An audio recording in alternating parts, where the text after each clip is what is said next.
Hello, as we begin another week here at Radically Rational and radicallyrational.com. Well, right now, at least for the moment, the biggest problem the Dallas Cowboys have will be managing the expectations of their fans, because it's going to go crazy. It's already going crazy. All you can hear is "We them boys," etc., "Vegas, here we come," etc. And here's the deal. For the moment, I don't begrudge anybody their exuberance. You know, you've heard of financial irrational exuberance. That struck me as rational exuberance last night. That was quite a display as the Cowboys post the biggest shutout victory in franchise history. And yeah, they've been playing football since 1960. You just don't see 40-0 shutouts in the NFL. And as we say, Dallas dominated in all three phases of the game. And there's some things to look forward to, and I thought were very encouraging. You probably know the Cowboys have made a little adjustment in their offensive system. They're calling it the Texas Coast as opposed to West Coast. But it puts Dak in better positions, lets him get the ball out of his hand quicker. I think that looked good. Also, it looks like Mike McCarthy didn't forget how to call plays after all, although he wasn't really taxed last night, given the fact that that defense and those special teams did what they did. But make no mistake, Dan Quinn now has everything he needs, and that can be a historically good defense if everybody stays healthy, because that D is Dallas's ticket to ride.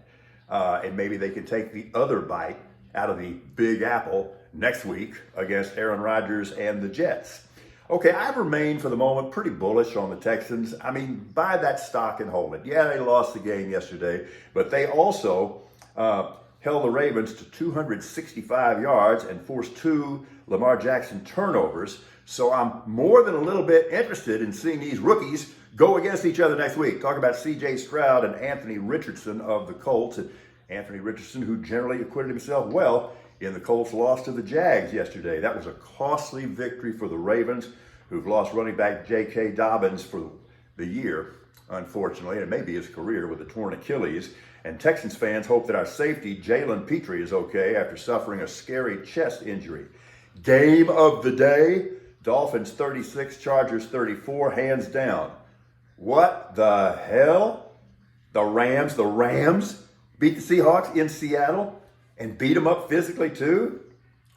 Dang, Joe Burrow, you'd think that $275 million might buy the Bengals more than 3 points. Other surprises? The Patriots climbed out of an early hole and made life difficult for the sleepwalking Eagles. Not surprising, Zeke still can't hold on to the football, and it appears the Packers' deed of ownership of the Bears has been transferred now officially to Jordan Love. Shining like a new dime, that would be Jimmy G. That was quite the fourth quarter game-winning drive. Flexing the 49ers. They were not messing around against Pittsburgh. 3 sacks for TJ Watt. Never a doubt. I was certain that the Falcons were going to beat the Panthers, and I was equally sure that Bijan would sparkle, but Atlanta and Desmond Ridder still can't throw it a lick. But no cigar. The Titans almost pulled it off in New Orleans, but Tannehill got in the way. It's hard to win when your quarterback turns over 3 times in the first half, as Kirk Cousins did in the Vikings loss to the Bucs. You know you have problems when you can only beat the Arizona Cardinals by 4 points, so Ron Rivera still has plenty of work to do with his Commanders. Strangest quote of the day? All right, so Niners pass rusher Nick Bosa, he's back in the fold, got his contract extension, all that kind of thing. So after the game, he told a reporter that his quarterback, Brock Purdy, shut up some haters with his strong performance. Are you aware of one human being who hates Brock Purdy? This tirade about haters, I just don't get it. It's just complete paranoia here. Shut up some haters? Who in the world hates Brock Purdy? All right, so let me get this straight. I'm going to go all Columbo on you. Suspended and soon to be fired Michigan State football coach Mel Tucker thought it was okay to sexually harass a sexual harassment awareness speaker after she was hired to address the Spartan team. Adios, Mother Tucker. Horns up to 4th in the AP poll after stemming the tide.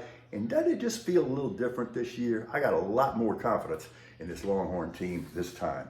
This is, of course, a momentous in a horrific way anniversary. It was 22 years ago today that our country was attacked, and we lost thousands of countrymen, and we mourn their memory, and we pledge ourselves not to let that happen again. But I do remember this. For a time after that horrific event, we came together as Americans as we seldom have before, and certainly not since. I wish there were some way that, in a positive way, for good reasons and something other than disaster, we could unite again. I also want to say this, very, very mindful of the suffering and the horrific memory, but this is also a special day in our household. Happy birthday, wonderful daughter Whitney. See you tomorrow. We're Radically Rational.